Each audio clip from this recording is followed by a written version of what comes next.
prices on the industrial sustainability of Pakistan, but mainly from an angle of providing a set of reform measures that Pakistan can take in the near, medium, or a long-term run for sustaining our industrial growth. Anyhow, we'll go into the technical discussion and the contours of what the objectives of this discussion are. But just before that, let me set some of the housekeeping rules for the session today. The session is being conducted in an online manner where we have speakers as well as audience joining us through multiple online platforms.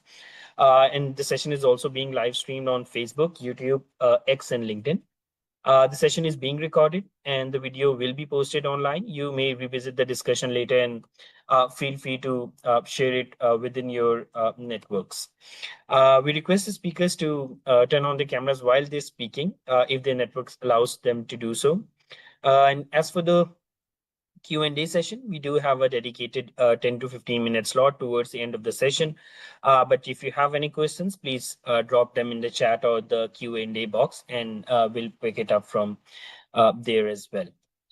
So now, again, as for the subject experts, I'll be introducing them shortly as we move towards the panel discussion. But firstly, let me invite Dr. Sajid Amin Javed, the Deputy Executive Director Research at STPI. For his opening and scene-setting remarks. Dr. Sajid, over to you. Thank you, Obed. Can you hear me? I'm sorry, yes. I'm operating a very, very low band internet, so won't allow me camera. Let me begin by thanking you and your team for organizing this very important and timely discussion, and also all the panelists and the audience who have joined us. I think the discussion on increasing energy prices was never as important as it is today. And we have seen so much happening in energy sector. The history, the biggest supply shock. I mean, the global's 20% energy has been just stopped. It's no more available till this point of time. Strait Hormuz is closed. So this is the biggest shock in oil supply history. So the world is facing double barrel sort of the crisis this time. The one is the uncertainty about that when will be the oil available, the next ship, when will be the reaching, and what will be the price. So it's a huge uncertainty around those. And that is really pushing the energy prices. I mean, we have seen over the last 1 month, even going beyond this 28th February and before, the price was rising. I mean, the oil has roughly gained 33% in the last 1 month. And we have seen in last 4, 5, 8 days, the prices shooting up both for LNG and the oil prices. And LNG is putting another crisis as well for the countries like Pakistan, particularly, where out of the 13 vessels, 12 come from the Qatar, and Qatar is not in a position even to commit when it will be supplying those vessels. So this is really jolting the currency market, I mean the energy market.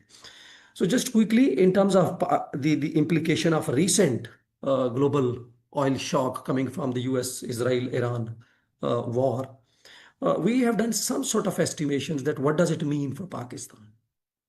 So we built 3 scenarios. In the first scenario is that the global oil prices touch between $130 per barrel to $150.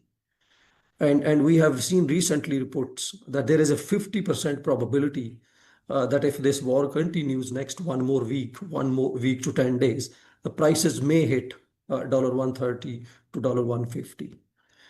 And now we also calculated that what is the probability that it remains stretched over the time. So there is roughly 10 to 20% probability that prices will remain stuck at 130 barrel to 150 barrel over the next 6 to 8 months. So the probability is low. The prices will adjust downward. That is the expert opinions coming. And then we thought, what is the probability that prices remain between $110 to $120 over the next 6 months? They adjust, but the average price remains on this one. So there's 30 to 40% probability that this will be the situation 6 to 10 months going forward. But the highest probability is that oil price will touch 130 to 150 a barrel. will remain around 2 to 3 months, around 8 to 12 weeks, and then it will gradually adjust. And on average, around $110 per barrel next 8 to 10 months. So this is the 80% probability that it will be in this period. So now if we see the most likely scenario of this 80% probability, it has three implications for Pakistan. It will double the inflation, average inflation in Pakistan till December. So far, in the first 6 months, average inflation in Pakistan is around 5.5. So this may fall somewhere between 10 to 12% by the end of this calendar year in December. So it will double the inflation in Pakistan. And particularly if you adjust the likely impact on import bill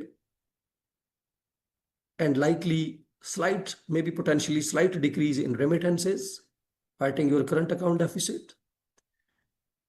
So this will, it can add further to average inflation. So SDPI's estimates are that due to this oil crisis, the average inflation, which was expected to remain between 5 to 7%, will now be 10 to 12%. So that is the one of the key implication for economy. The second is the impact on GDP growth. How will all this together, which is unfolding, affect the economic growth? So if you combine oil price shock, associated inflation, import bill, and pressure on rupee, Pakistan's GDP growth may remain around 2.5 to 2.8%. And this is roughly a 1.4 percentage point decline from the estimates of the State Bank of Pakistan, and roughly 0.5% to 0.8% decline as the estimates from the World Bank, the IMF. So it's likely to remain 2.5 to 2.8%. And this global oil crisis in the most likely scenario that we build that 80% probability that prices will adjust between $100 barrel to $119 barrel is that Pakistan's import bill may rise around, on average, $6 billion. So that will increase in this year, and we have already started seeing these implications. So this is where this energy crisis is sort of, and then it will translate to the industry, and that is your today's topic. And if you filter in this one, not only the prices, what if LNG is not available next 3 to 4 months? Because the Qatar has to close its LNG wells, and this will take time to restart them to sort of reaching to the peak and then supplying the global. So if the idea is that if the LNG remains unavailable to Pakistan or it remains depressed, highly depressed, this is most likely scenario, the industry rationing may add further to the industry's problem. So it's not only a supply issue, I mean the price issue, it is the energy supply crisis as well. So I'll just stop here and with just giving a quick again summary that inflation will double than the expected average before this crisis and is likely to remain 10 to 12%. Number two, the growth. Sure. GDP Thank you. growth Thank you will so be much, depressed. Dr. Sajid, for providing the research numbers, the three scenarios that you Please. have highlighted, and exactly the implication it is going to have on Pakistan's not just energy sector, but again, it's going to kind of drill down into all of the key major sectors as well. And really, I mean, the numbers are really interesting, and we'll discuss them as we go into the Thank you. panel discussion. So now, I mean, coming towards the technical discussion and very brief technical interventions before we go towards the panel discussion. I mean, taking the shift from what Dr. Sajid has mentioned, the regional turmoil and how it is going to kind of translate into a crisis which was already existing for the industrial sectors in some time. So let me kind of just try to break the industrial crisis into 2 to 3 different ways. So if we check Pakistan's industrial growth over the past few years, the trend is unmistakably downward. And the common denominator, as I think Dr. Sajid also mentioned, is the energy pricing. So what we have witnessed is not just rising costs, but also a shift in the consumption patterns. Energy increasingly diverted towards non-productive users. I mean, if you look at Pakistan's electricity consumption trends, it is again a lot tilted towards the residential, which is again a non-productive and non-exporting uses.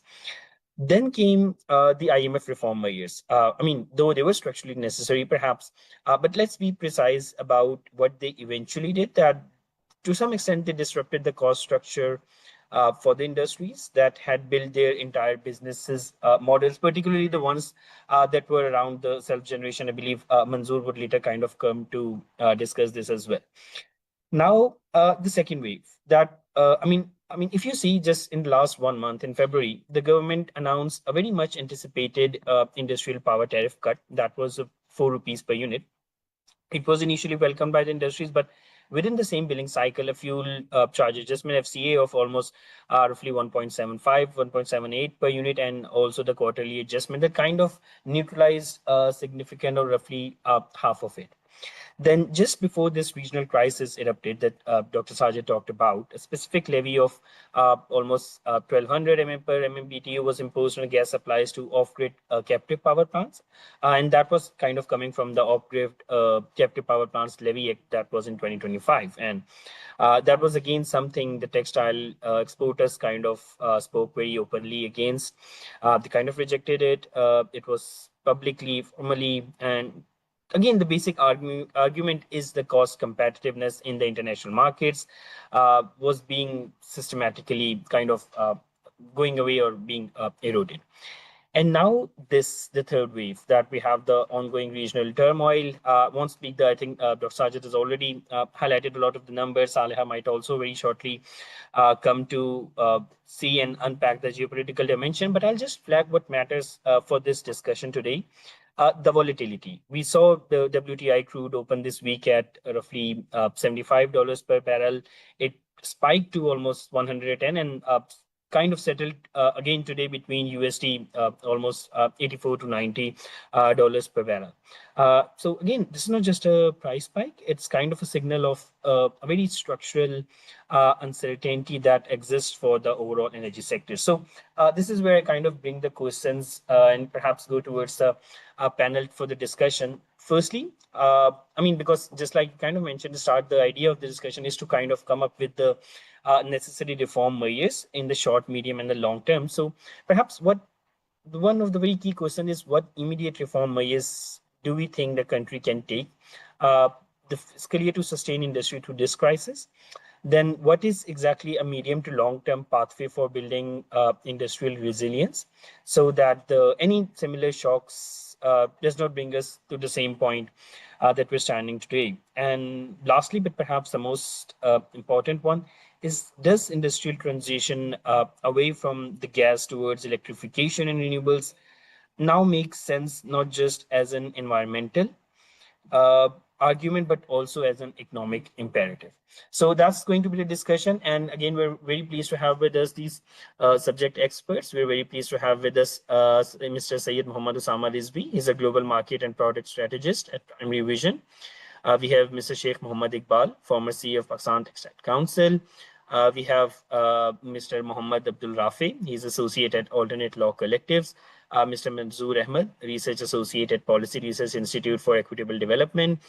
We have Ms. Saleha Qureshi. She is currently leading the Pakistan Industrial Decarbonization Program at SDPI. And last but not the least, Dr. Khalid Walid. He is currently a research fellow at SDPI. Will be coming towards the concluding session.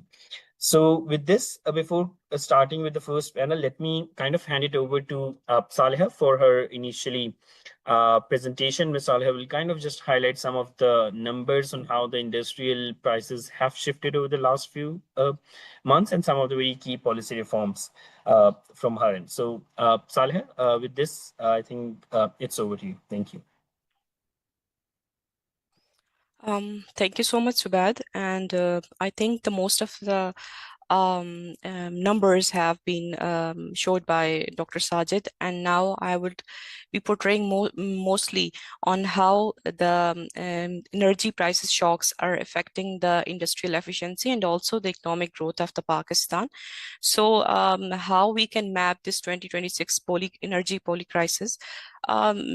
Starting with what Dr. Sajid has said, that the prices of crude oil has significantly increased due to the closure of the Strait of Hormuz in just a couple of hours, and we are dealing with one of the most significant shock that the oil prices are increasing in Pakistan and also in our region as well. So that is creating a logistical tax on every landed barrel, while with which is in Asia.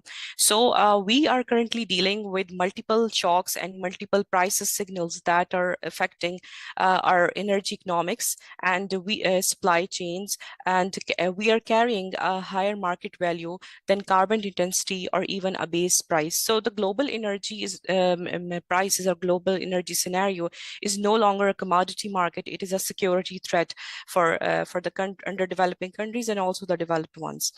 So moving forward, when we're talking about the oil prices, there is another concern related to the LNG market. So the LNG market is also has price signals significantly increased. That is $15.77 MMBTU, and this price is sensitive squeezes importers like Pakistan are being outbid because of the advanced economies outbid for the LNG cargoes. But in case of Pakistan, which are the developing ones, they are scumbling for the non-Gulf cargoes to de-risk their portfolios. So energy input in that case cost now exceeds because of the LNG market and because of the oil market 45% of total operational cost for the heavy industries in Pakistan. So that making the long-term planning and the sustainable planning of the industry more in hurdle and more in a difficult way. So the global volatility is not a noise; it is a direct assault on the industrial solvency, it's industrial efficiency and industrial sustainability. So when we are looking at the global picture that on the oil market and the LNG market is working on, so there these signals like the oil market development and also the LNG market, how they transmitted to the local tariff. So when we look into the closer local context or local energy landscape of Pakistan currently relying on 80% of liquid fuels and 20% of its power mix these are imported ones. So when we're talking that the dollar prices of oil are significantly higher, like it's crossing the $100 above. So we are making a shift and making a more massive fuel cost adjustment in power bills. That is a predictably by May 2026. So the recent hike of petrol prices in Pakistan, like 2 days ago, was 55 liter, has added a 12% inflationary tax on the industrial logistics and raw material transport overnight, because industries are directly affecting, they are already struggling with their sustainability and efficiency, and along with that, when there is a price signal from the oil market, so that is adding up cost in their logistic and their profitability. Among these industries, they're facing the triple threat like textile, cement, and steel. That rising power tariff is one of the major threat they are foreseeing from couple of months, and also the soaring the energy gas prices and also the freight cost. So these are the triple helix challenges that industries are facing. So without a fiscal buffer, there would be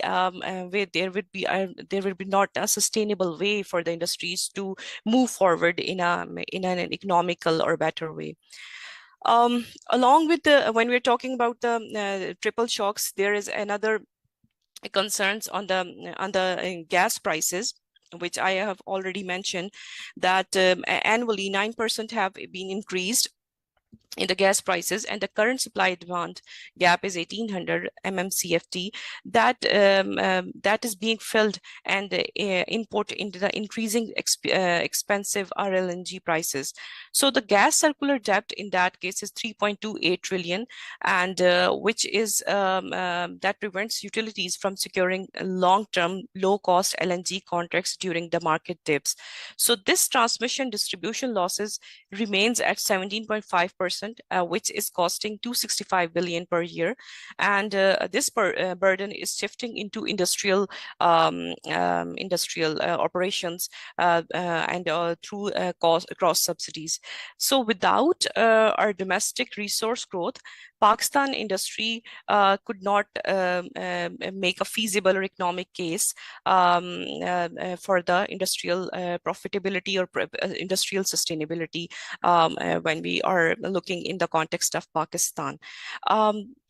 As there are multiple crises, so these all three price shocks from the crude oil or from the LNG or industrial growth or higher freight cost, these three major shocks are impacted the industrial growth and also the global. These are the choke points for the energy security, because as Dr. Sajid has mentioned, that there is a critical buffer of 30 days stock for the oil. So also for the 2-3 weeks we have LNG buffer, and so the along with that the import gap is 30%. So the high spot premium is also very much high. So this scenario builds Pakistan in a way that Pakistan may remain liable for LNG cost even if deliveries are physically blocked. So that is the choke points that are currently dealing with the domestic energy landscape and also economic landscape of the industry. Moving forward, when we are looking at the global lens and global developments that are going on, there is another concern that is that has happened in the domestic landscape of Pakistan in terms of industry. So the last month, 2026 February, the captive power plants levy hit 1,243 MMBTU. So the government aims in that context was to collect the revenue of around 105 billion for IPP capacity charges. So the goal was very clear that they are pushing the industry that they should come to the national grid. This is another challenges that the industries are foreseeing. And when I'm talking about this, that the captive power plants levy is 1,243 MMBTU. So there is another addition from the oil market shocks, from the LNG market shocks. So that is also increasing the energy tariff of any industry as well in Pakistan. So the levy will rise to 20% above industrial tariff by August probably. So the industries which are gas-based self-generation is now making an officially an obsolete model. So the captive power is no longer a cost-saving center. It is a regulatory risk center for the industries in Pakistan. When we look in the industrial landscape of Pakistan, around 150 large-scale textile mills have suspended their operations since 2024, and also the electricity tariff has also increased from 14 cents, is doubled when we are comparing it with the neighboring countries like India and Vietnam, where it stands for 7 to 8 cents. So this quarter are a sign of shrinking output, not increasing efficiency in terms of industrial gas demand. So this is the overall picture that where the Pakistan industries are standing and where the neighboring industries are in countries industries are standing in the terms of energy tariff of industry. So the operational cost, we can see that of Pakistan is 42%, which is much higher than the India, Vietnam, and Bangladesh. So these are some of the price signals and policy signals that are impacted the overall operationalization of the industries and impacted the OPEX and CAPEX cost of the industry. So the long-term sustainability and the planning is a hurdle, and that needs a serious concern and that needs a serious policy input from the local Pakistani context. So although the government of Pakistan interventions were to safeguard the industrial continuity and also the competitiveness, but the policy uncertainty and the external disruptions like the global or domestic intensify these efforts. So in this context, when we are talking about the global lands and local landscape, the immediate measures should Pakistan take to manage a potential oil and gas shock, in which we are talking about the levies, also that could be temporarily suspended or redesigned in a way that that are undermining the fiscal and power sector targets, and over the longer term, that what reforms and energy mix strategy are needed to secure the industry resilience and competitiveness, particularly by scaling renewables and any other options. So on the right side, we can see that when there is investment on the LNG plant and also on the solar, so and the solar gives you the power every year and all, but the LNG has just once output. So we have to move towards the more sustainable, more feasible economical options that are essential for the economic and energy landscape of Pakistan and also for the industries in Pakistan.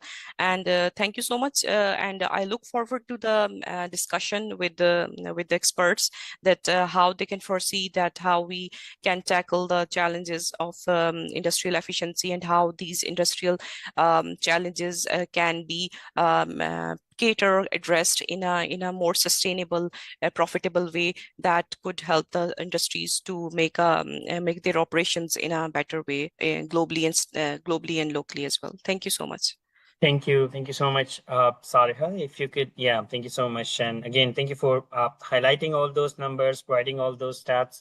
And I think with this, I think we'll be taking this pointers as we move towards our panel discussion. So I think in a word of recurring geopolitical shocks, disrupted LNG trade, and these tightening carbon-related trade measures that we also highlight, what should a resilient energy, industrial energy strategy look like for Pakistan that still depend heavily on imported, that is still heavily dependent on imported fossil fuels? So firstly, let me come to Osama Rizvi Saab. Osama Saab is a pricing expert.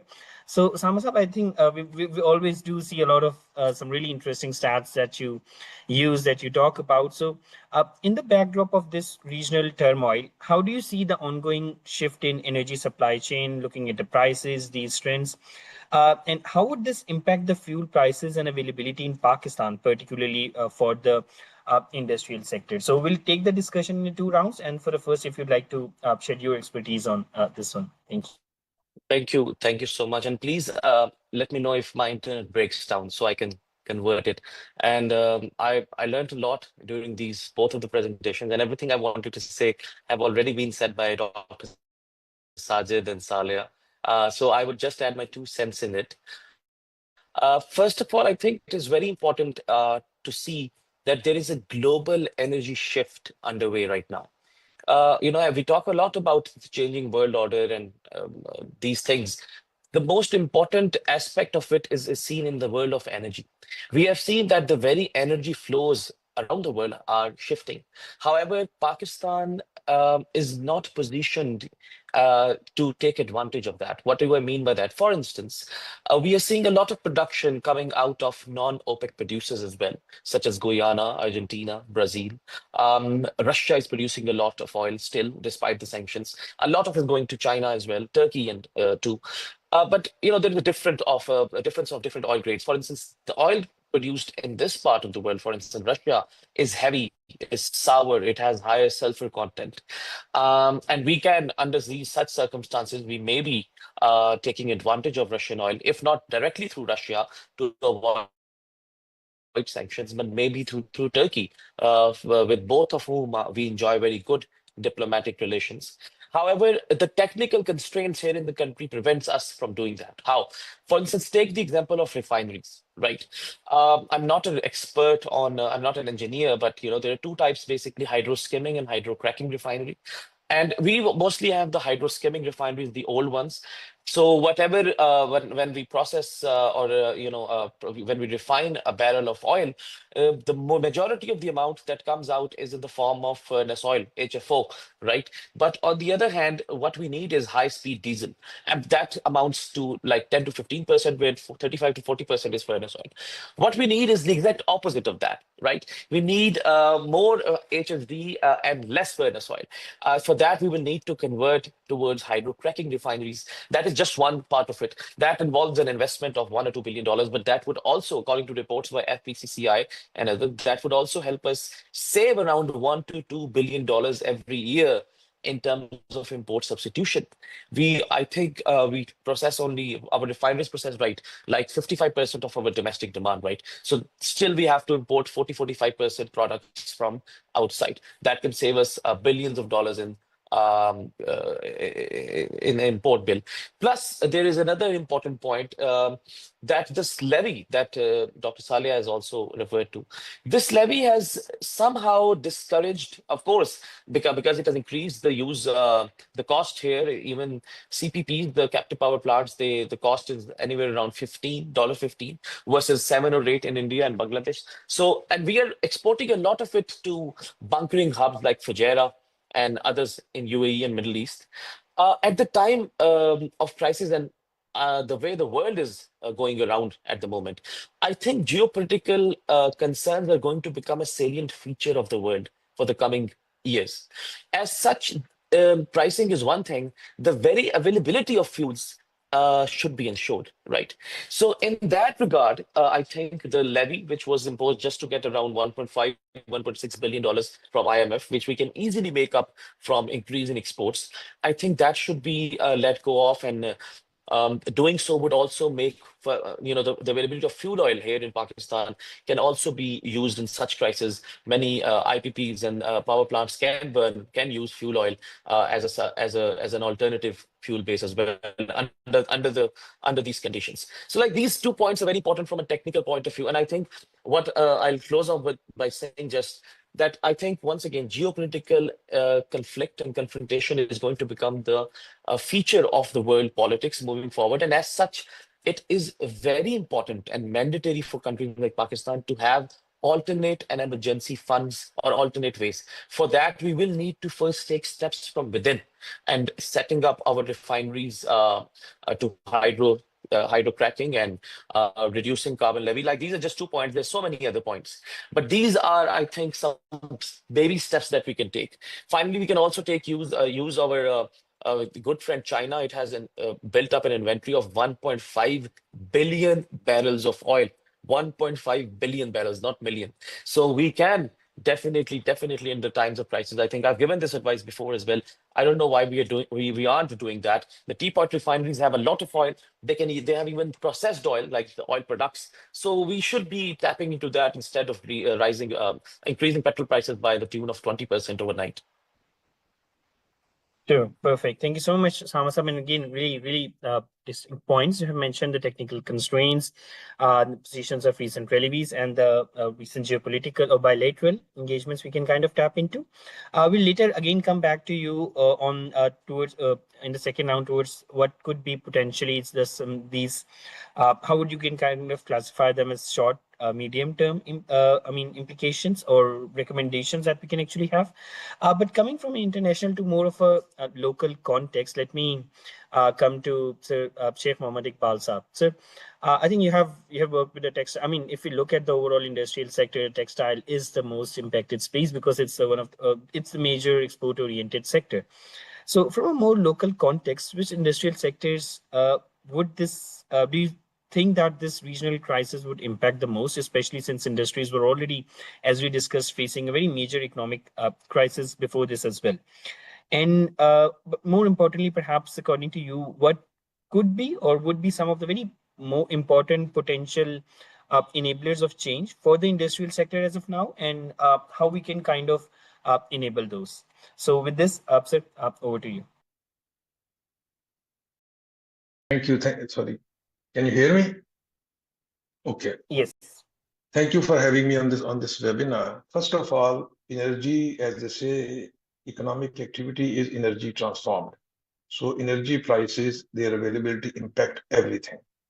Now, there are some companies, lucky companies, which have energy as a cost component, smaller percentage, and other companies which has energy as a cost component as a higher percentage, like spinning has a higher energy consumption as compared to stitching. So even with these industries, companies and businesses are going to be impacted differently. For example, in case of textiles, the important thing is Pakistani textile sector by and large is a price taker. If you are a price taker, then a 1% shift in one of your cost elements can really wipe you out.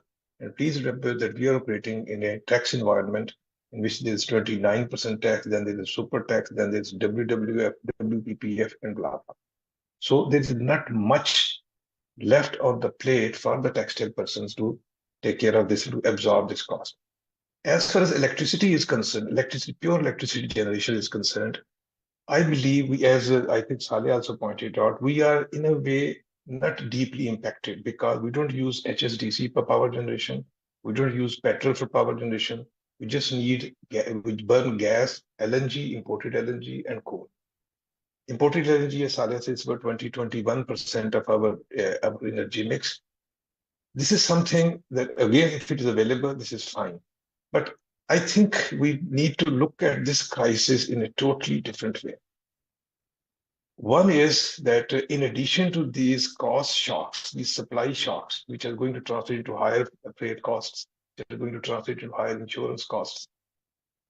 The other important thing that we haven't discussed in this case, and that predates this energy crisis, which has made it worse, is the state of economy of our export destinations. Affordability crisis in the US, inflation there, and now this increased energy crisis. This is going to be a big demand dampener in our export destination markets. And on top of that, protectionism, these tariffs, these barriers. So it's a very, very tough word. What happens is, for example, in case of textile, Pakistan ending up competing with Bangladesh or Sri Lanka. So these 3 or 4 or 5 poor countries will start competing with one another. Now, having said that, some are more lucky, some are less lucky because of their cost endowment and because of the products that they are in. What can we do in this environment? We have domestically a circular debt problem. We have a surplus power problem. We have a duck curve, so to speak, because the households have gone ahead and beaten them.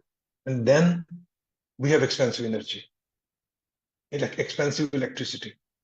Now, just imagine that if all the Pakistani motorbikes are converted into e-bikes. It's a small battery, 2 kilowatt hours or a 3 kilowatt hour battery. They can charge it at home. If we electrify our economy, if we move from petrotech to electrotech, fuel imports go down, power surplus disappears, capacity payment is distributed over larger number of units sold, the price comes down. So we can have एक तीर से तीन शिकार कर सकते हैं इससे. Somebody needs to do only 2 things: fiscal space for EVs and investment in EV charging infrastructure. We need to use this crisis to better utilize our endowment, which is 10,000, 15,000 megawatts of extra that we have to carry on our shoulders, and there are no takers. Rather than doing something on the demand side, we go and we increase the cost of textile people who have invested in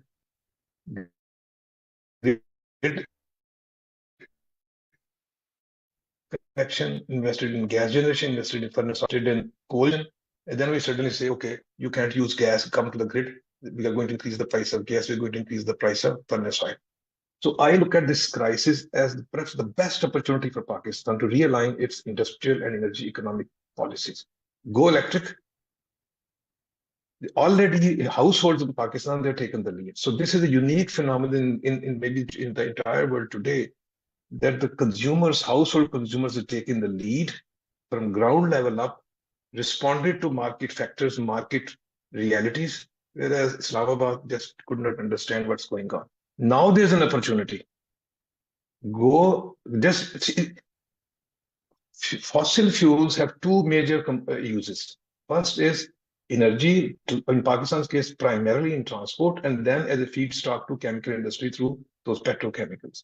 That is not a big deal in case of Pakistan, that's petrochemical feedstock. Bulk of it goes into transport. If we can electrify our transport fleet, in China, they have electric ferries. Most of their mining trucks, dumper trucks are electric, battery operated, and they are driverless. This is such a big opportunity for Pakistan. Imagine if we invest in our infrastructure, charging infrastructure, and these EVs come along, dollar for dollar, oil import will go down. Who is going to do this? That is the most important thing. There are three factors: government, state bank, the entrepreneurs, and the households. Households have taken the lead. I know, and you know, and everybody knows so many people who have invested in solar on their rooftop, invested in batteries, they're practically off grid. So use this energy, surplus energy, to power these EVs. Problem solved. Fuel prices go down, we are immune, and this is energy independence. China today is 84.6% energy independent. They only import about 16% of their energy. And the way they are going, by 2030, 2035, this is going to be finished. They are not going to need, because they are electrifying. So three parties, households, they have already done their bit. They have already done the heavy lifting. Learning from them, the government should immediately redirect its energies to electrify the transport fleet. For that, they need to set up EV charging infrastructure, and then do some fiscal maneuvering on the side of that an EV should cost less than an ICE engine, and we are home. And once that is done, the capacity payment, right now, fuel cost is about 12 rupees per unit. I think these are January figures, 12 rupees 60 paisa. This is the variable cost. Of that, about 20% is LNG. Then there's coal, and then there's local gas. Some of the LNG kind of shortage in supply will be taken up by increased domestic production, which we have been doing. So it will be such a bad thing. It is, I hate to say this, but this is a crisis that should wake up Islamabad, and maybe SDPI take lead and kind of teaching those guys, use this opportunity to reorient energy economy of Pakistan. This is absolutely wonderful opportunity. Bulk of the investment has already been done by the households. Practically all factories, there's one more aspect before I close. Practically all factories that I know of, they have solar things installed. So if you look at their blended cost, so they get 90% of energy from the grid now, because captive is gone. Maybe 5%, 6%, 8% they're getting from solar. So they've already invested that, and they've decreased their blended cost of energy per kilowatt hour. They can do only this much. If this demand is created on the transportation side, fuel imports go down, electricity usage goes up, environment is cleaner, everything is cleaner, we are home. So this is what my message is, that use this crisis as an opportunity to realign Pakistan's economy. Thank you. Thank you so much, Iqbal Sab, and again taking the very key message and perhaps linking it from the debate as we move forward, particularly the point around electrification, and just to kind of address your other fiscal endowment issues. So with this, let me come to the next speaker, Mr. Mohammad Rafi from Alternate Law Collectives. Rafi Sab, thank you so much again for joining us, being one of the individuals working a lot around the gas sector. I mean, you see, a lot of this crisis is being, because of very high reliance of the industrial sector on the RLNG. So given Pakistan's widening gas supply demand gap and very more uncertain RLNG import outlook that we look, industries are facing multiple pressures from domestic levies and as well as renewed exposure to external supply disruption. In this context, how should policymakers, or even how should we as a country, recalibrate the role of gas within the industrial sector of Pakistan? Is Pakistan as a country already at a point where it should kind of formulate plans to gradually shift away from gas use in different sectors? And what are some of the potential opportunities and challenges that you think currently exist in the overall environment? So yes, Rafi Sab, over to you. Thank you so much, Ubaid, for having me here. मेरा ख्याल है कि इससे पहले we should talk about the context in which this most recent energy crisis has unfolded in the context both in the Middle East and Pakistan. तो सबसे पहली बात जो मैं करना चाहूँगा वो ये कि जो हमारी डिमांड और सप्लाई गैप की जब हम बात करते हैं, the older assumptions are no longer tenable. Right अगर हम लेटेस्ट नंबर्स देखें चाहे वो SNGPL के सिस्टम के ऊपर हो या SSGC के सिस्टम के ऊपर हो, the curve is showing a decline in the sales volume of these Sui companies. OGRA की जो लास्ट डिटर्मिनेशन है इट शोज के SNGPL की जो ओवरऑल सेल्स वॉल्यूम्स होते थे उसमें 15% डिक्लाइन आया है. And that happened both at the register of the residential sector and at the captive sector. Captive sector is, I mean, everyone knows why. क्योंकि both the grid के ऊपर उनको forced shift किया गया और फिर IMF conditionalities and everything. But also I think जो मेरे से पहले कॉलीग ने बात की डॉक्टर ये इकबाल शेख साहब ने कि सोलर्स भी जो है वो काफ़ी ज़्यादा ऑल्टरनेटिव टेक्नोलॉजीज लोग अब इस्तेमाल कर रहे हैं और वो डोमेस्टिक सेक्टर के ऊपर भी है, इंडस्ट्रीज में भी है. तो I think whenever we talk about the supply and demand gap तो ये जो चेंजिंग्स भी हो रही हैं उसके ऊपर भी नज़र रखना काफ़ी ज़रूरी है कि what are the new realities. और आई थिंक ये इस पे पावर डिवीजन, पेट्रोलियम डिवीजन काफ़ी अरसे से पावर डिवीजन से कह भी रही है कि आप दिखाएं एक्चुअल चेंज कितना आया है, कितना आपका ग्रिड की लोड की जो है वो नंबर्स इंक्रीज हुए हैं, वो क्या है. तो जो कि मेरा ख्याल है कि ये एक पूरा इंटीग्रेटेड अप्रोच की जो हम बात करते हैं तो वो इस पॉइंट के ऊपर काफ़ी इंपॉर्टेंट हो गई है. सेकंड आई थिंक ये जो RLNG की अनसर्टेनिटी है, अगेन इसका भी एक कॉन्टेक्स्ट है. When we entered into the contracts with Qatar around 2015 and 16, I think at that time the assumption set was completely different.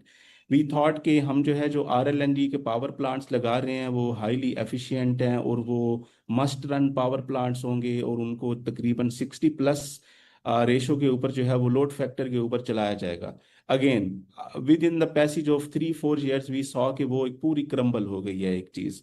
और एक पॉइंट पे मतलब पिछले 2-3 सालों में जो हमारे लिए इम्पोर्टेंट एक मसला हो गया था मुल्क के लिए वो ये कि हाउ टू हैंडल RLNG, क्योंकि there was a glut in the system. और उसकी वजह से 3-4 मेजर चीज़ें जो हमारे सिस्टम के अंदर हुई. Number first, line pack pressure एक बड़ा मसला हो गया था. दूसरे नंबर पे इवन के जो आपकी डोमेस्टिक गैस फील्ड्स थी they had to shut those down और उनका जो वॉल्यूम था वो काफ़ी ज़्यादा था, approximately 400 MMCFD, which is almost like a half of what Pakistan imports in RLNG volumes. तो ये भी एक मेजर जो है वो एक प्रॉब्लम पैदा हुआ. Third, in order to create demand for RLNG, एक जो बड़ी डिस्टॉर्शन हुई वो ये कि again the petroleum division, the government, and then the OGRA following their footsteps moved towards again gasification of the residential sector. और हमने देखा कि इनिशियली जो एक मॉरेटोरियम इम्पोज किया गया था डोमेस्टिक कनेक्शंस के ऊपर वो अपलिफ्ट किया गया and sanction was granted to 50,000 more gas meters, जो कि शॉकिंग एक चीज़ है क्योंकि ये सारी स्ट्रेंडिंग इन्वेस्टमेंट है. It were to be on the RLNG जो कि हाईली कॉस्टली है और मतलब कोई सेंस नहीं बनती कि आप डोमेस्टिक सेक्टर को जो है वो RLNG दें. तो ये जो है वो एक कॉन्टेक्स्ट है जिसके अंदर जो मौजूदा एक हम जिससे गुजर रहे हैं एक लहर से, जियो पॉलिटिकल और बाकी जो भी मसाइल हो रहे हैं, तो ये वो थे जिनके अंदर हम ये हम अब हमें इनका सामना करना पड़ा. और इसकी वजह से सर्कुलर डेट भी काफ़ी ज़्यादा इंक्रीज हुआ. सालेहा ने जो अभी दिखाया 3.28 आई थिंक ट्रिलियन रुपीज़, ये पिछले 3 सालों में कम था, अराउंड 2600 ट्रिलियन रुपीज़ थे आई थिंक. तो ये जो इतना ज्यादा 2600 बिलियन रुपीस था, तो 2-3 सालों के अंदर तकरीबन 1000 अरब का जो इंक्रीज हुआ है. Again that has many I think reasons. One of them is the less efficient allocation of RLNG in the sectors. तो वो सारी इसकी एक जो है वो एक खराबी की बाइस है. तो आई थिंक कि इसमें फिर हमारे लिए जो एक इम्पोर्टेंट चीज़ बन जाती है कि should we see this force majeure by Qatar Energy as a blessing in disguise, कि पाकिस्तान चूंकि इसको हैंडल ही नहीं कर पा रहा था और एक बिल्कुल रॉन्ग डायरेक्शन में जा रहा था, तो होपफुली कि स्टेट अब जो है वो इसको दोबारा रीथिंक करे. क्या हमने जो डिमांड जनरेशन के या डिमांड क्रिएशन के जो नए एवेन्यूज हमने ढूंढे हैं, क्या वो do they make sense at all economically, long term planning के अंदर और बाकी चीज़ों के अंदर। तो ये एक इम्पोर्टेंट एक एंगल है जिसपे मेरा ख्याल है कि डेफिनेटली थिंकिंग की ज़रूरत है। लास्ट जो आपका सवाल है रिकैलिब्रेशन के हवाले से, आई थिंक अगेन दो तीन इसके ऊपर मैं चीज़ें कहूँगा। देखें, शॉक्स जो है वो न्यू नहीं है, ख़ास तौर पे ऑयल के, पेट्रोल के, और ये वाले तो काफ़ी पुराने हैं। और again it what we do in this particular movement will determine कि हम जो है वो आगे किस तरफ जाते हैं, और ये कि उसके लॉन्ग टर्म इम्पैक्ट्स क्या होंगे। तो हमने देखा कि लाइक जब 1970s के अंदर जब ये हुआ था, अरब ममालिक ने कुछ अरसे के लिए बंद की थी, तो इमीडिएटली जो डायरेक्शन ली गई थी वो ये कि आप जो है वो अपना एफिशिएंट टेक्नोलॉजीज की तरफ जाएं। उन मतलब कुछ लिमिटेशन इस तरह की भी थी कि आप जो है वो 55 माइल पर आवर के हिसाब से चलाएंगे, और जो आपकी मैसिव कंजप्शन थी गैस के अराउंड, उसको जो है वो कम किया गया था। तो अगेन पाकिस्तान के लिए ये एक अपॉर्चुनिटी है।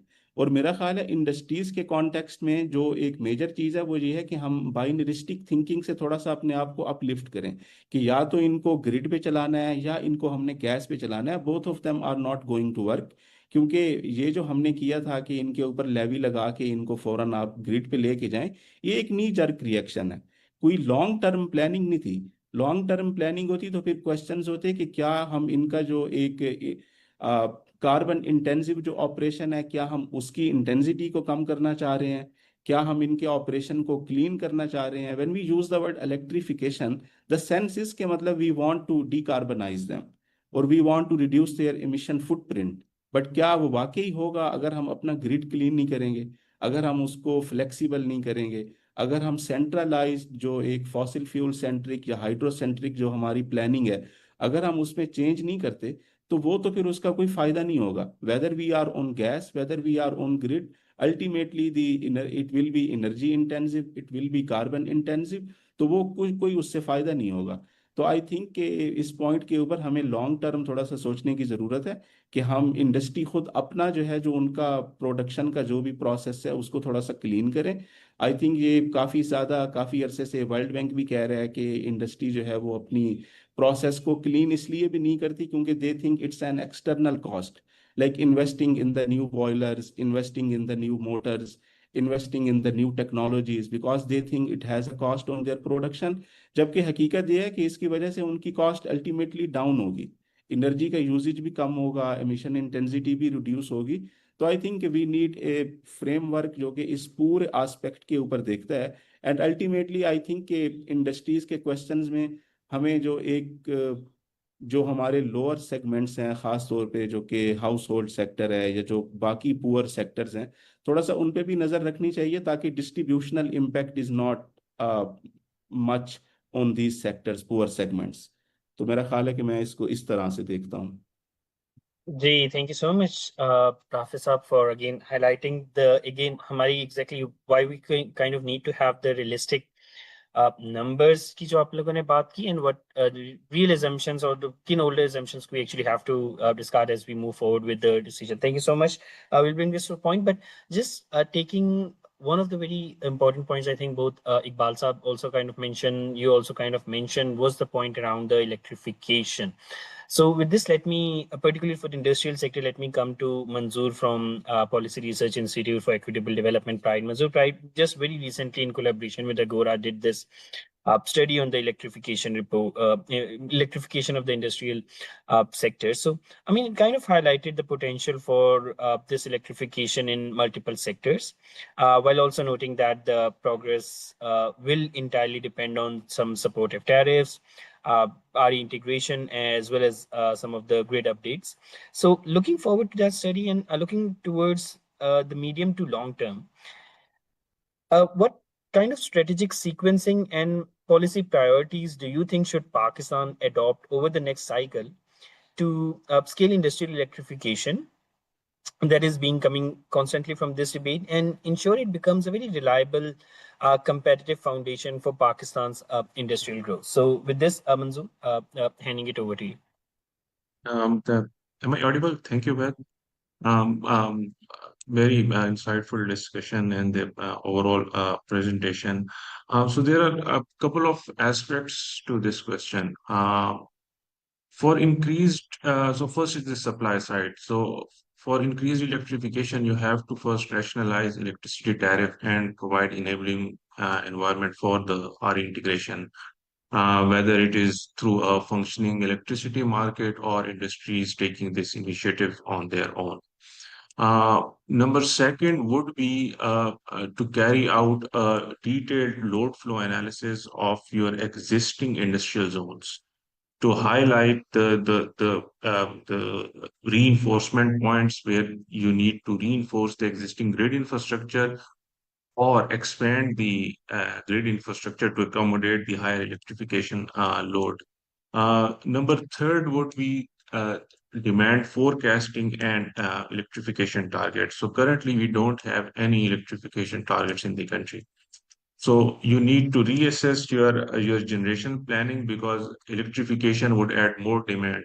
So then you have to revise your overall generation planning and transmission planning. And the targets you identify must align with your overall national policies, be it NDCs, etc., and your global commitments. Number fourth would be the electrification of industrial processes itself. So when we say industrial electrification, it also means that industries should itself electrify their processes, especially the low to medium bandwidth temperature processes. Um, these uh, these processes would only be feasible for the industries if they make economic sense or they won't lose their competitive advantage. And the government's support would go a long way, particularly in this aspect, um, uh, in terms of technology, assisting the industries in terms of technology transfer, etc. The final would be like if you are looking at electrification as a decarbonization strategy, then one thing is for sure that it won't work for all the industrial sector. So electrification is not feasible for hard to abate industrial segments. So in such cases you have to rely on other technologies, hydrogen, etc. So in the short term, medium term, and long term. Overall, in Pakistan, we have to do this mapping where we identify the um, low temperature bandwidth processes of within each industry's medium bandwidth processes and the high. And we should focus on, like, as per our analysis, we should only focus on two processes, process heat and process steam in each of these industries, which can be electrified in the short to medium terms and medium to long term, depending on the industrial segment. Food, paper, and pulp would be in the short term, textile in the medium term, and so on and so forth. So I hope that answers your Thank you. question. Yeah, perfect. Thank you so much, Manzoor. And that again essentially makes sense. Let me come back to you again, but going back towards second round discussion that is more kind of focused towards the recommendations that we would like to kind of pitch. A lot of them are pretty clear, but just kind of again bringing again back this in the discussion. The austerity plan that the government of Pakistan has just kind of recently mentioned, and some of the reform measures that they have kind of taken to conserve the fuel. I won't be reading all of them, just kind of very briefly highlighting that it includes some reductions in the fuel allowances for the government departments. Again, some of the ministries might not be drawing salaries, some of the members of parliamentary interventions around them, reduction in different expenditures by the government departments, ban on some of the foreign visits by the ministers and advisors, ban on purchase of vehicles, air conditions for the government offices, work from home policies, number of working days, reduction in number of working days, closure of the school. So these are some of the suggestions. Perhaps the government is very trying for a very, very short term looking at the current conditions. But now, I mean, what we have to kind of do is to see some of the recommendations that we can kind of pitch from this platform particularly. So again, coming back to Osama Saab. So again, you have been listening to the debate and what other speakers have also been highlighting. One point that is definitely coming up is looking into the electrification angle and electrification of different sectors. We've also talked about the electrification of transport fleets. We've talked about the electrification of the industries. Definitely, Manzoor did mention that for many of those sectors, very immediate electrification might not be possible, particularly for the hard-to-abate industries. So that's again something that's coming up, but perhaps in a bit medium term. So now, how do you think should industry hedge against recurring freight, insurance, and fuel price shocks? And if there are any policy recommendations you'd like to give to the government of Pakistan to address the issue in either the near or a medium term? So, Osama sir, back to you. Well, thank you once again for giving me a chance. I think once again, these were wonderful interventions, recommendations, got to learn a lot. A few points that I would make, and maybe, many would disagree or agree with it.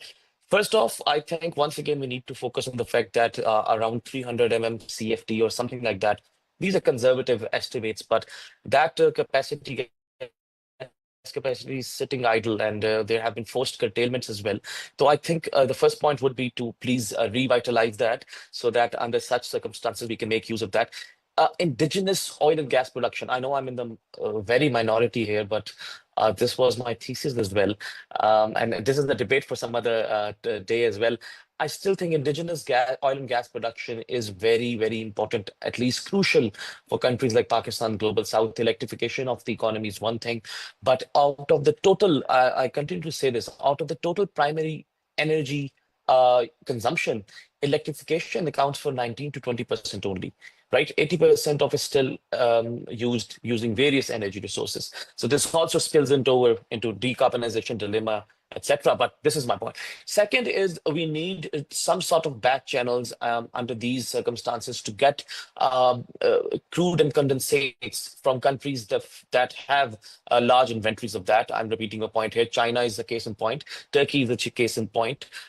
We need to have those back channels, because right now, as you said, in the short term, we cannot just revive or upgrade our refineries. That was one of my recommendations, but that is more of a medium to longer run. Thirdly, I think it is very important that we do utilize and install energy efficient measures. And a very wonderful thing about this is that we need to take a leaf from what UAE is doing, what Norway is doing.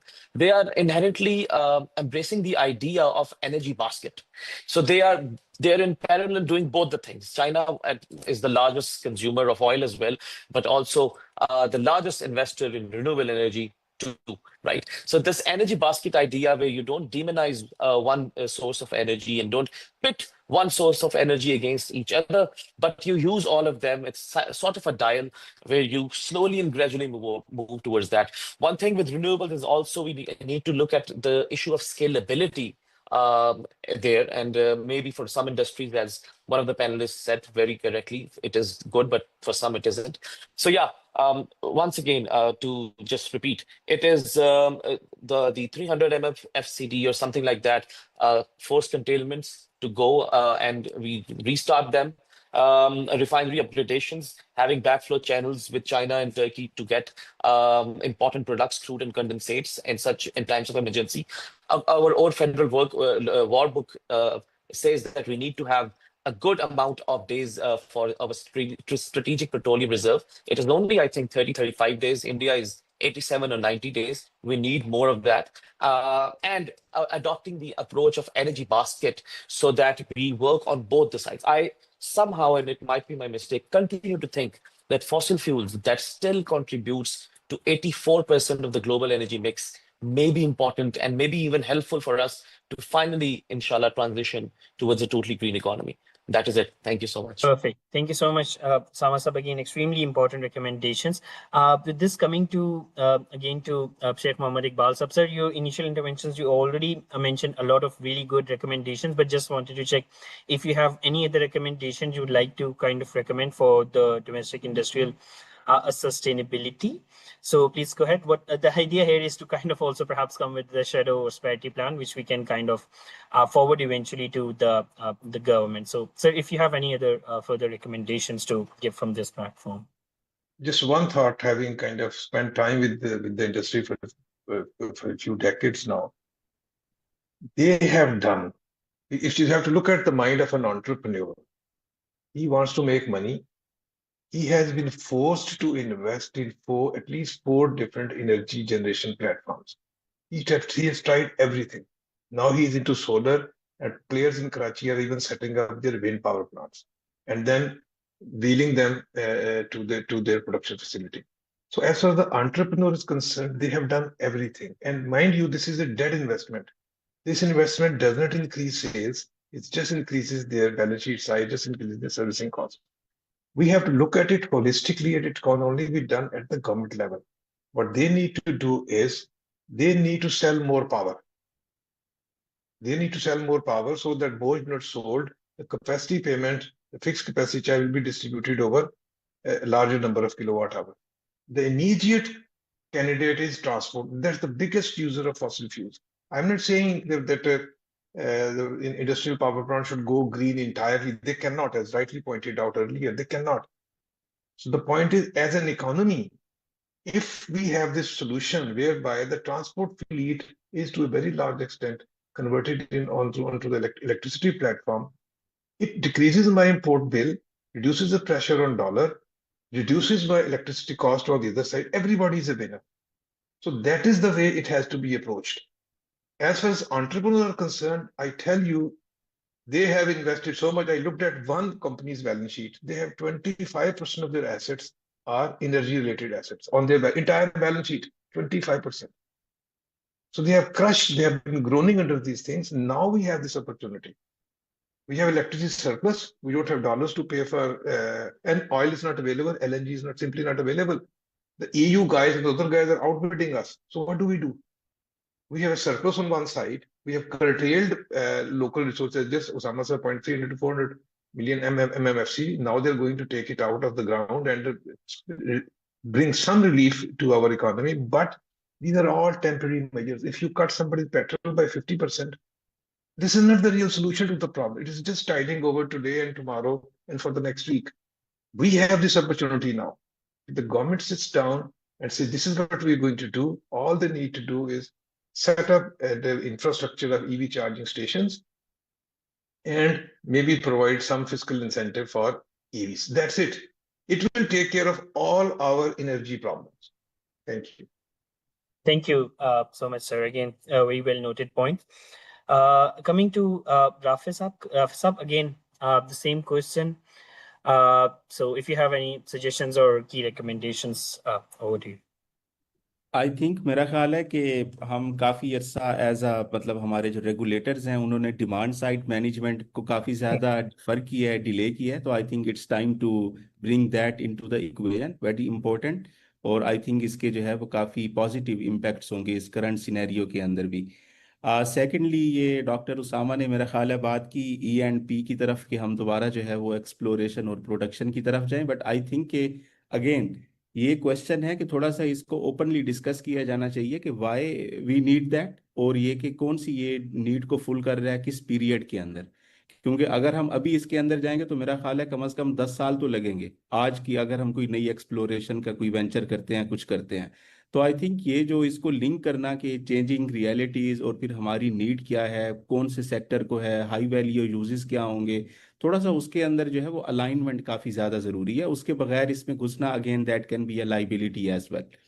और तीसरे number पे I think कि हमारे business models जो भी public utilities हैं, सुई companies हैं, या मतलब कि जो हमारी एक्सप्लोरेशन एंड प्रोडक्शन कंपनीज हैं, थोड़ा उनके लॉजिक को भी चेंज होने की ज़रूरत है. इनका जो पुराना मॉडल था वो तो सिर्फ ये था कि आप केपेक्स कॉस्ट करते जाएं और अपने जो है वो अपना रिटर्न भी कमाते जाएं. तो that needs to change, that can no longer serve us. एक तो ये चीज़ हो गई.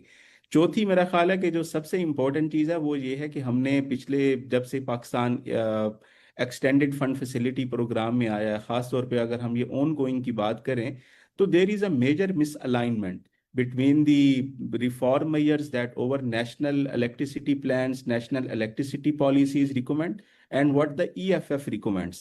What kind of signal does this give to the industries, to the stakeholders? वो एक important question है. दोनों के अंदर शदीद किस्म का तजाद है. NEP कहती है कि आप जो है वो थोड़ा सा डिफ्रेंशिएट करें बिटवीन द कैप्टिव्स, ख़ास तौर पे जो CHP टेक्नोलॉजीज़ के ऊपर चलती हैं और वो जो कि लो एफिशिएंट हैं, लेस एफिशिएंट हैं और प्रोन टू बाकी मसाइल का जो शिकार हैं. EFF बिल्कुल डिफ्रेंशिएट नहीं करता। तो एक तो ये वाली जो मिसअलाइनमेंट है, आई थिंक इसके ऊपर भी हमें सोचने की जरूरत है कि ये जो IMF कंडीशनैलिटीज लेके आता है तो इसका इम्पैक्ट क्या पड़ता है मार्केट के ऊपर, कंपेटिटिवनेस के ऊपर और बाकी चीज़ों के ऊपर। और मेरा ख्याल है कि आखिर में 2 पॉइंट्स और जो मैं ऐड करना चाहूँगा वो ये कि अगेन NDC के अंदर हम टारगेट्स कमिट करते हैं, but then that doesn't translate very neatly into into material targets जिनके ऊपर जो एक्शनेबल भी हों, जो कि इजी टू फॉलो भी हों, तो वो वाली भी एक कमी रह जाती है। मसलन आप देखें कि अगर हम इंडस्ट्रीज की टारगेट्स की बात करें और ये देखें कि डिफरेंट प्रोविंसेस ने उस हवाले से क्या टारगेट सेट किए हुए हैं, तो the only target that we see is in the Punjab climate policy जो भी आई है कि जो कि मेरा ख्याल है 2035 तक टारगेट्स देती है।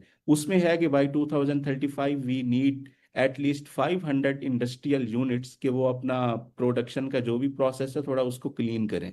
बाकी सूबों का इस हवाले से कोई ना तो कोई टारगेट्स हैं टेंजिबल, ना जो है वो उसका हिस्सा है उनकी पॉलिसीज का। तो आई थिंक ये सारा इसको जो है वो एक कोहेरेंस इनके अंदर लाना और इनको एक बिल्कुल एक एक्शनेबल सिम्ट में लाना ये काफ़ी ज़रूरी है। और आखिर में अगेन मेरा ख्याल है कि इट्स टाइम के ये जो लेवीज वगैरह लगाई हुई हैं अकसाम अकसाम की, तरह तरह की, कभी पेट्रोल के ऊपर, कभी जो है वो गैस यूज़ के ऊपर, तो आई थिंक इनका जो इम्पैक्ट है वो काफ़ी ज़्यादा है और they end up increasing circular debt volumes. और कोई इनकी जो भी इनकी इमेजिनेशन में था कि इसकी वजह से ये होगा वो कोई नहीं हुआ। तो आई थिंक कि ये सारे जो है ना इनकी again we need to think about that in an integrated fashion, फिर ही कुछ ना कुछ मसाइल का हल निकलेगा। Thank you. Perfect. Thank you so much, Rafi bhai. Really useful interventions. Coming to Manzoor. Manzoor, over to you. For me, the first would be implement the framework for BESS that would indirectly solve your issues of RE curtailment. The second would be increase the electrification industrial demand. So you have to have incentivize industries to use more electricity that would ultimately distribute your capacity fixed cost in more number of kilowatt consumers.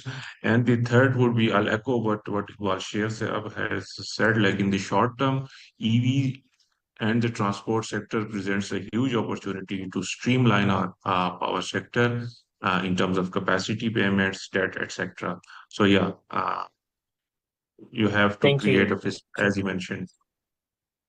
Thank you so much, Manzoor, and thank you so much, everyone. Extremely useful interventions. We'll kind of try to sort them into kind of a issue brief that will very shortly share with you. But just before, I mean, it's been really going discussion. We would like to kind of continue, but let me kind of move a little towards the some of the questions that we have actually have seen. I'll kind of try reading some from the Zoom and some from the LinkedIn that we actually have. Perhaps we can take two at a time.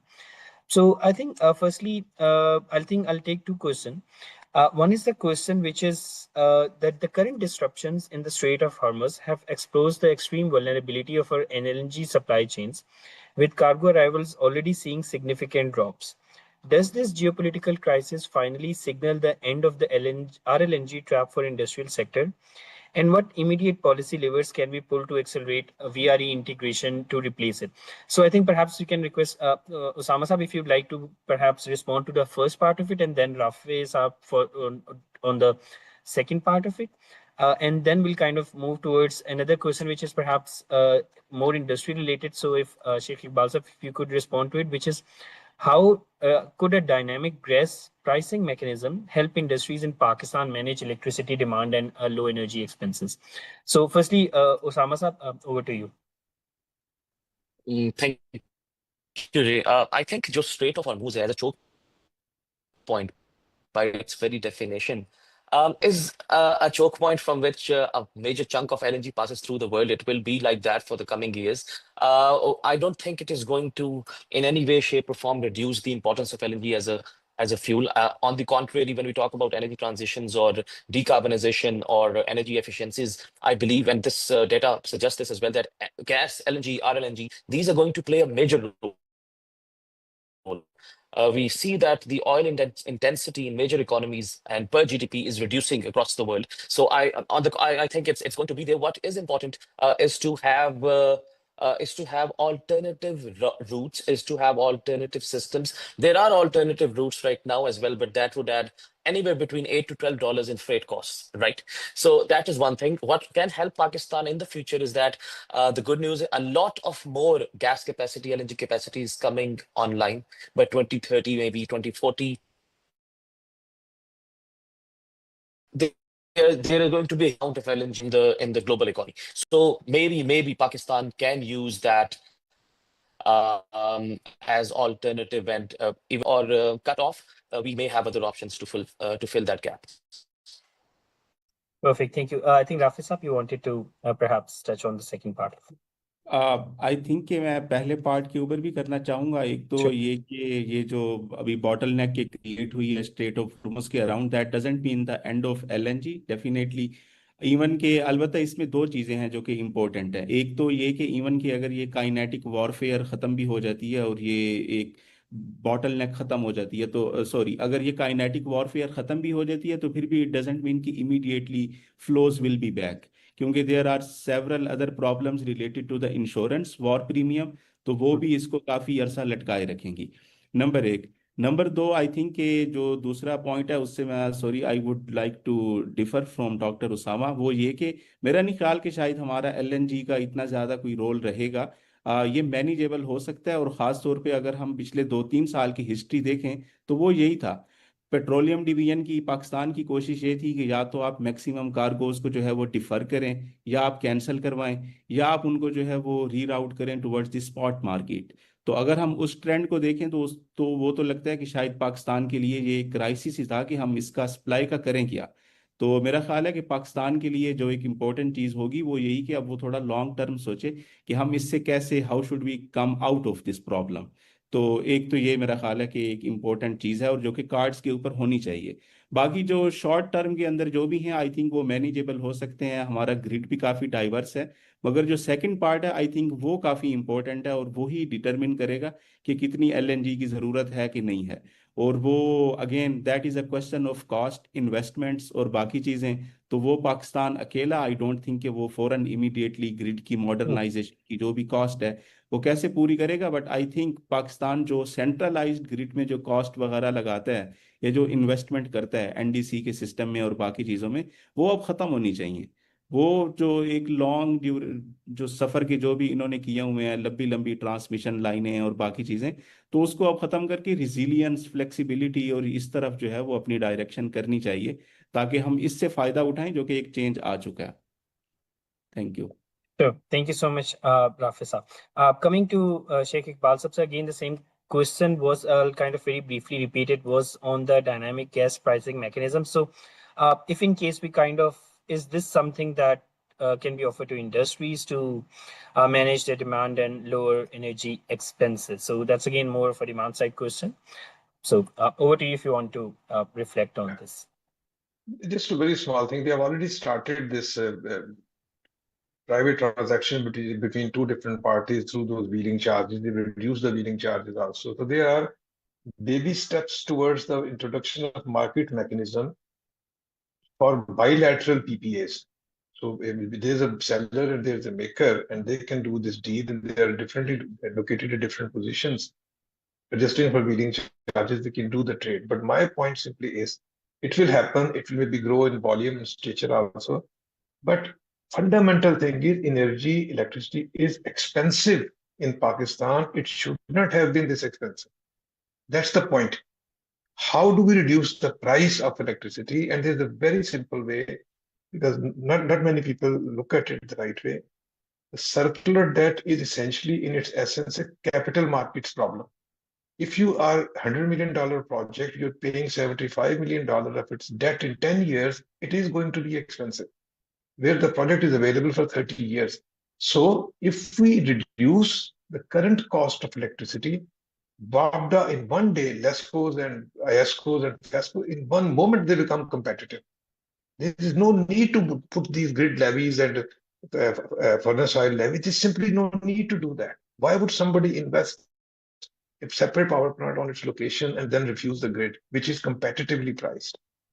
So They are trying to do this thing, but they are still the 800-pound gorilla in this thing. They are missing out because energy is expensive. It should be cheaper than that. Variable cost is 12.6 rupees for January. That's the variable cost with 19 rupees or 20 rupees worth of LNG weightage within that. Nuclear is at 2.24 rupees. Point simply is, if we sell more, the fixed charge per unit will be less. Or if we reschedule these loans over a longer period, the current cash cost is less, the price goes down. Once the price is at 24, 25, which is 8 cents, 9 cents equivalent, the battle is over. Nobody is going to go away from grid. So rather than tinkering on the edges, on the fringes, let's focus on the problem that electricity is expensive. And let's be very clear. The current crisis in the Middle East, it is going to impact Pakistan in many ways. The least of that is through increased electricity prices. Other than LNG, which is 20%, we are practically immune to that. It is going to, through transport, do secondary effects. Supply chain, somebody manufactures in Karachi, if he has to ship his goods to Lahore, then he has to ship it back to Karachi, transport costs. This just one small item. I'll give you the dynamics which is being missed. If you look at the CPI composition of Pakistan, 23 or 23 plus some change is the weightage allowed to assign to house rent, electricity, energy cost. These are the things. If you are a household, 10 Marla or a Canal household, you have solar installed. This part of inflation doesn't hit you. So suddenly your basket of inflation is from 100 basis point to 78 basis point, 77 basis point. So you are immune to this thing. So they should embrace renewable energy, realign their entire energy infrastructure, energy kind of policy, and build around it. Get rid of these ICE engines. Dollars will be saved. Environment will be cleaner. Electricity price usage will be taken up. Electricity prices will go down. It's a virtuous circle till kingdom come. So we are again focusing on getting somebody's petrol, do that. Making a day off, 4-day work week, it is fine. I'm very happy with that. But it's a 5 trillion rupee problem that we need. The government did that just once. If you look at, they reduced the current surplus debt by borrowing from the banks for 6 years, and they will pay it off. That loan will be paid off through that financial service charge of 3.23 rupees per unit that they've been charging. They are going to pay that off. Take this exercise, extend it one more. The price of electricity without any subsidy, without anything, will come down to 24, 25 rupees. Problem is solved. Coupled with the electrification of the transport fleet, we don't need those many hydrocarbon molecules from abroad. And the very good role model is China. India, most of their scooters and rickshaws are EV, are now electric vehicles. Nepal, most of the cars sold there are EVs. Ethiopia, look at all those economies, all those markets. This is a very good opportunity for Pakistan. We will, if we go this road, maybe we'll have never import any energy from abroad, because somebody mentioned this BESS policy. They simply don't know how much power generation has been installed, solar, and how much BESS systems are being installed at household level, at industry level. Everybody is doing it. So rather than fight that, embrace that, we can be out of the woods in 6 months to a year. And this crisis, this current crisis, is a huge wake-up call. It's a Philip, if we can do this thing, it is there. So everything is fine. This bilateral PPAs are fine. Wheeling charges have been reduced, but they can be reduced further. That is fine. But please take care of the energy price, and please move on to electrification, move from a petro state to an electro state. China is a very good example. We must study that, how they have achieved this thing over these years, and few years they will be free of these molecules. Important. Thank you. Thank you so much, Palsa. You very comprehensively addressed the question. I think coming to Manzoor, there is just one last question we'll kind of pick up. It is basically regarding the green hydrogen use for in medium to long term for industrial decarbonization specifically, which hard to electrify uses should be prioritized first, and what enabling conditions are needed to make hydrogen cost competitive and scalable for industry. So, I mean, just coming to you, I mean, my own personal suggestion is that for any sector, as long as electrification where it's possible, that should be, perhaps the hand rule says that it should be prioritized first, and then, because again, as of now, the green hydrogen is really not that cost competitive. It's a lot expensive, particularly for the industry. That's just gonna add some cost to it. But again, looking into the overall medium to long term, and we're expecting the cost of hydrogen to kind of drop down. And where we also have some of the sectors, such as there's a lot of wind curtailment. If we can kind of do some of the sector coupling there to produce hydrogen that can eventually be used for some sectors, such as fertilizer, it could eventually make sense. But yeah, again, if you wanted to kind of respond to this question from your end. So yeah, in the long term, yes, hydrogen presents a huge opportunity for Pakistan. So there are multiple. So as of now, there is like hydrogen has not achieved economies of scale, as you rightly pointed out. Like it's quite expensive to operate. But yeah, so one of the proposals which was cited, like Pakistan can capitalize on its like the RE excess capacity so for hydrogen production. And so in our study we have mapped few of the industries and the industrial processes that could only be decarbonized through hydrogen, because the if you electrify those processes, then the requirement for electricity itself is so huge that it's not even possible. So yeah, it will take time for hydrogen to be adopted in Pakistan, especially in the global south country like Pakistan. But yeah, in the long term, it will provide an alternate decarbonization strategy. Sure. Thank you so much. And thank you so much. And I fully agree, Balsa. We're also just kind of ending the discussion. But thank you so much, everyone, for such valuable interventions. Really forward-looking the discussion that actually happened today. And we have a lot to kind of bring up in a document form from this. So just to kind of very briefly mention, the next step, what we're going to do is to kind of come up with a very brief, not a reforms agenda, we should be saying it, but more of like kind of an issue brief highlighting all of the recommendations that have come from the discussion today. We apologies, we couldn't take all of the questions. We actually had a lot of questions on our online live platforms as well, but perhaps the more and less, many of them have actually been addressed during the discussion. But if something is totally different, we'll kind of get back to you through the comments or the connecting you with the relevant speakers as well. But once again, thank you so much, everyone. We're 2 minutes above the time. It was really interesting discussion, and we'll definitely follow up on the recommendations and the points that you have highlighted, and getting back to you very shortly. So once again, thank you so much, everyone. Thank you all the speakers as well as the audience for joining us today. Have a good day. Bye-bye. Thank you. You.